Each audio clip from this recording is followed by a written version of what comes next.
हाँ friends, SSGT education में आपका स्वागत है दोस्तों। पिछले कई वीडियोस हमने आउटसोर्सिंग पर लेकर आए थे और वो वीडियोस आपने पसंद भी किया।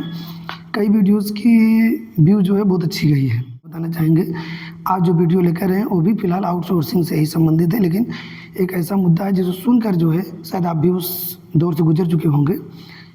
यानी कहने का मतलब ये हो गया कि आउटसोर्सिंग सरकार, जितनी भी सरकारें हैं, उन्होंने आउटसोर्सिंग इसलिए ले आए कि ताकि काम जो है सही तरीके से हो सके और तेज़ हो सके और पारदर्शी तरीके से हो सके। लेकिन दोस्तों आपको बताना चाहेंगे कि अभी तक तो ठीक था, जो चल रहा था चलिए ठीक है, क्योंकि आप जानते हैं कि आउटसोर्सिंग में किसी एजेंसी को ही पूरा मैन पावर इकट्ठा करने के लिए, जितने भी कार्य होते हैं उनको पूरा कराने के लिए दिया जाता है। अब यहाँ पर समस्या ये उठ रही है, बहुत ढेर सारी जगहों से सवाल उठ रहा है कि क्या आउटसोर्सिंग की जो कंपनीज़ हैं वे लूट का अड्डा बन गई हैं। यानी कहने का मतलब ये हो गया कि क्या वो आउटसोर्सिंग की जितनी भी कंपनीज़ थी वे अब आउटसोर्सिंग की लूट बन गई, हम नहीं कह रहे हैं। दैनिक भास्कर ने एक एक्सक्लूसिव स्टिंग ऑपरेशन किया था जिसमें उन्होंने दिखाया कि किस तरीके से आउटसोर्सिंग में इस समय भ्रष्टाचार कूट कूट कर भरा हुआ है। यानी कहने का मतलब ये हो गया कि भ्रष्टाचार जो है वो चरम पर है। किसमें? आउटसोर्सिंग में। कैसे? आइए इसी पर हम देखते हैं कि पहले तो हम देख लेते हैं कि दैनिक भास्कर, आपने शायद देखा भी हो कि दैनिक भास्कर ने क्या एक्सक्लूसिव रिपोर्ट दिया है। लेकिन कुछ चर्चा करना ज़रूरी है, क्योंकि अगर वो चर्चा न की जाए तो फिर इस वीडियो का कोई महत्व नहीं रह जाएगा। दोस्तों आपको बताना चाहेंगे,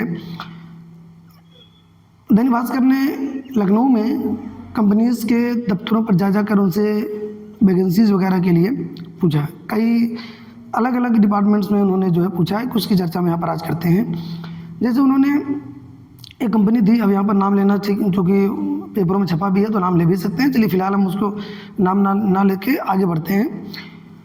उन्होंने ये कहा कि चलिए डिस्ट्रिक्ट ब्लॉक कोऑर्डिनेटर के स्तर की वैकेंसी होगी। अब उसमें एक लोग नहीं मिले, कई लोग मिलकर उन्होंने पैसे लेने की बातें कही। यहाँ तक कि गेट कीपर से शुरुआत हुई। गेट कीपर ने भी कहा कि हाँ ठीक है, हम उसके ठेका ले रहे हैं आपको जॉब दिलवाने की, सैलरी 25,000 30,000। उसके बाद कोई कह रहा 5 लाख, कोई कह रहा 10 लाख, कोई कह रहा 5 सैलरी, कोई कह रहा 6 सैलरी, कोई कह रहा 10 सैलरी। यानी कहने मतलब अगर 25,000 सैलरी है तो आपको 5 सैलरी उनको देनी पड़ेगी। अब आप समझिए, ये तो छोटी सी वानगी हुई। यहाँ तक कि ऑफिस में बैठने वाला जो अपने आप को राज्य स्तर का कर्मचारी बता रहा था बंदा, उसने सीधे कहा कि जिम्मेदारी हमारी है। बाद में पता चला कि राज्य स्तर का कर्मचारी नहीं, दलाल था, मीडिएटर एक रहा जो है, वो मीडिएटर ने साफ कहा कि ठीक है हमको 7 सैलरी चाहिए और उस पर हम जो है आपको जॉब दिलवा देंगे, गारंटी हमारी है। अब आप समझिए, ये तो छोड़िए, उन्होंने स्टिंग पूरे कैमरे पर किया है, उसकी वीडियोस भी सामने आई हुई हैं, आपने शायद देखा भी हो। तो अगर नहीं देखा तो फिर वही चर्चा में आज यहाँ पर कर रहे हैं। यानी जो पिछली आउटसोर्सिंग की कारगुजारियाँ हमने आपको बताई वो अब सामने आई। पिछले दिन हमने एक वीडियो बनाया था जिसमें हमने कहा था कि हमारे कई व्यूवर्स ने हमको फ़ोन करके हमसे पूछा कि सर, यूपी के कई भागों से हमारे पास फ़ोन आया, ये पूछा गया मुझसे कि सर क्या हमसे इतना पैसा मांगा जा रहा है, क्या हम दे दें इस पोस्ट के लिए। तो भाई हम चूँकि फ़ोन पर थे तो हम वहाँ पर साफ ये नहीं कह सकते थे कि हाँ दीजिए कि ना दीजिए, क्या करिए। तो हमने उनको अपने स्तर से समझाया कि भाई देखिए, चूँकि ये आउटसोर्सिंग की भर्ती है, उसमें आपको ये तो है नहीं कि परमानेंट भर्ती किए जा रही है। इतना तो जितना आजकल आउटसोर्सिंग भर्ती में चल रहा है उतना तो पहले के समय में परमानेंट पोस्ट पर नहीं चलता था।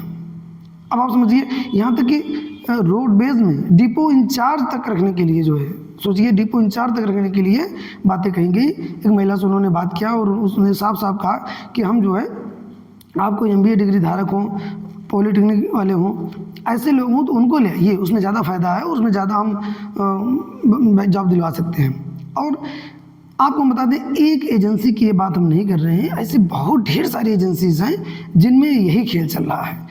सरकारों ने क्या किया, उन वेंडर्स को जो है, और आप समझिए कहाँ से आता है, जैम पोर्टल से। उस जैम पोर्टल से जिसको सरकार ने बहुत बढ़ा चढ़ा कर पेश किया और ये कहा कि इस पोर्टल पर आने के बाद जो वैकेंसीज़ हैं वह वैकेंसीज पूरी तरीके से पारदर्शी होंगी और इसमें हम वेंडर्स को दे देंगे, वेंडर अपने कर्मचारी रखेंगे। अभी देखिए आप सरकारों के पास शिकायत भी करेंगे ऐसा हो रहा है तो उन तो कहेंगे भाई वेंडर जाने, क्योंकि वेंडर का पूरा करामात है, उसमें हम क्या जाने, हमने तो उसको ठेका दे दिया, वो चाहे फ्री में कराए चाहे जैसे कराए, चाहे 5,000 पर रखे चाहे 15,000 पर रखे, उसका काम है। क्योंकि जैम पोर्टल से उसने बिड निकली थी, उस बिड के द्वारा उसने जो है परचेज किया है। तब आप समझ सकते हो कि कितना एक ऐसा माहौल बना दिया गया है प्राइवेट सेक्टर में भी। आउटसोर्सिंग की हम खास करके बात कर रहे हैं आज यहाँ पर कि आउटसोर्सिंग में भी नौकरियाँ अब इस समय पूरी तरीके से पैसे पर बिक रही हैं। अभी हमारे पास एक हमारे जान पहचान के ही लोग ने भेजा कि सेवा योजना कार्यालय से वैकेंसी आई हुई थी कौशल विकास मिशन में, ब्लॉक लेवल की पोस्ट थी। उसमें उन्होंने कहा कि भैया देखिए इसमें इतना पैसा की मांग हो रही है, क्या हम दे दें। अब देखिए यहाँ पर ये समस्या होती है कि कंपनी का जो कर्मचारी होता है वो डायरेक्ट पैसे नहीं मांगता, क्योंकि उसके पास इतने लिंक्स होते हैं, उनके लिंक के थ्रू वहाँ तक पैसे पहुँचते हैं। अब चाहे कंपनी तो किसी लिंक की क्या ज़रूरत है, सीधे सीधे सेवा जल पोर्टल पर वो निकाले अपना विज्ञापन और वहाँ से जो है भर्ती करे। कहने का मतलब ये हो गया कि ऐसी क्या मजबूरी हो गई है, इतना खेल सरकारों का चलने लगा है कि सरकारें एकदम कुछ सुनने के लिए तैयार नहीं है। और उसमें अंत में वही होता है कि आदमी मान लीजिए 5 लाख दे भी दिया वहाँ, ठीक है, अब पता लगा कंपनी तक पहुँचा है कि नहीं पहुँचा है, ये तो कुछ पता नहीं है।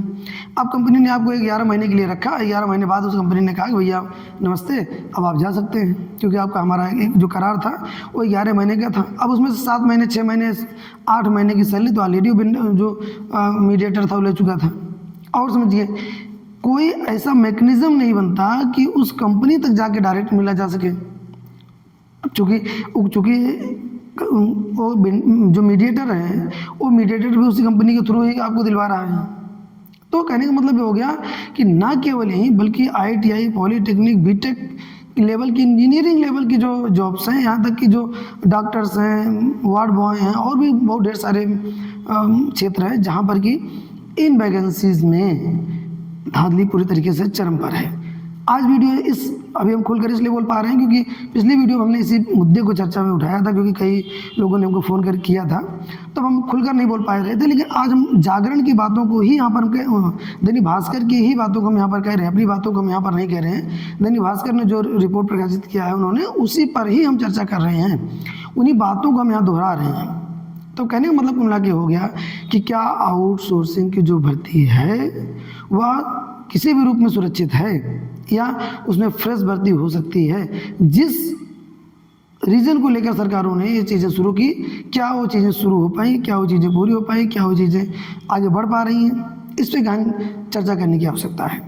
कुल मिला के हमें कह सकते हैं कि इस वीडियो में हमने आपकी चीज़ों को उजागर किया, आपके मुद्दों को उजागर किया कि जो ये पैसे इस समय चल रहे हैं, भ्रष्टाचार व्याप्त है, इस भ्रष्टाचार से निपटा कैसे जाए, उसका भी तरीका है। इसमें एक मैकेनिज्म बनना चाहिए, पूरा मैकेनिज्म हो, और तब जाकर सरकारें इसमें जो है हस्तक्षेप करें, तब जाकर कुछ हो सकता है। क्योंकि अभी पूरी तरीके से 100% जो है उन वेंडर्स को सौंप दिया गया है, उन एम्प्लॉइज़ को, उस मैन पावर को जिसके थ्रू उनको काम कराना है। क्योंकि सरकारों को भी आसान हो गया कि चलिए फालतू में इतना झंझट कौन पाले, एग्जाम कराए, रोज पेपर लीक हो जाता है और दुनिया भर की चीज़ें हो जाती हैं, तो उसमें उस झंझट से अच्छा है आउटसोर्सिंग पे बंदों को रखो, अपना वो जो वेंडर है वो जो मन के उसको करेगा। यानी कहने का मतलब ये हो गया कि पूरी तरीके से उस वेंडर के ऊपर थोप दिया गया। अब वो वेंडर ही चाहे बेच ले, चाहे लोगों को मार डाले, जो करे। तो अब समझ सकते हैं कि हमारा कहने के कुछ लोग कमेंट भी करेंगे कि नहीं ऐसा नहीं है, आप गलत कह रहे हैं। तो हम अपनी बातों को नहीं कह रहे हैं, फिलहाल हम वही कहने चाह रहे हैं कि अपनी बातों को हम यहाँ पर नहीं कह रहे, केवल जो दैनिक भास्कर की रिपोर्ट रही उस एक्सक्लूसिव रिपोर्ट को, जिसमें उन्होंने बातें भी की, खुफिया कैमरे पर रिकॉर्ड किया उस चीज़ों को, ये चीज़ें पहले भी कई बार मैंने बताया प्रकाश में आ चुकी हैं, और बहुत से लोग शायद जो वीडियो आप लोग देख रहे हैं इसमें आप भुक्तभोगी हों इस पर, तो आप समझ सकते हैं कि क्या कहानी है। तो फिलहाल के लिए दोस्तों हम आपको ये बताना चाहेंगे कि अगर ऐसा आपके साथ भी है तो ज़रूर कमेंट करिएगा, नहीं तो फ़ोन नंबर हमारे इसी पिछली वीडियोज़ में हमने दे रखा है, वहाँ से निकाल सकते हैं, आप निकाल कर आप हमें फ़ोन भी कर सकते हैं। तो कुल मिला के कहने की बातें हैं कि इस आउटसोर्सिंग भर्ती को, जिसको सरकारें एक गोल्डन एज के रूप में प्रस्तुत करती हैं, कितना गोल्डन है आप समझ सकते हैं। तो फिलहाल के लिए आज की वीडियो में इतना ही। अगर इस प्रकार के कोई मुद्दा हो आपके पास तो कमेंट जरूर करिए। अगर आप पहली बार सब्सक्राइबर हैं, पहली बार वीडियो देख रहे हैं, वीडियो अच्छी लगी हो, मुद्दे अच्छे लग रहे हो, आपसे संबंधित मुद्दे हों तो कमेंट करिएगा।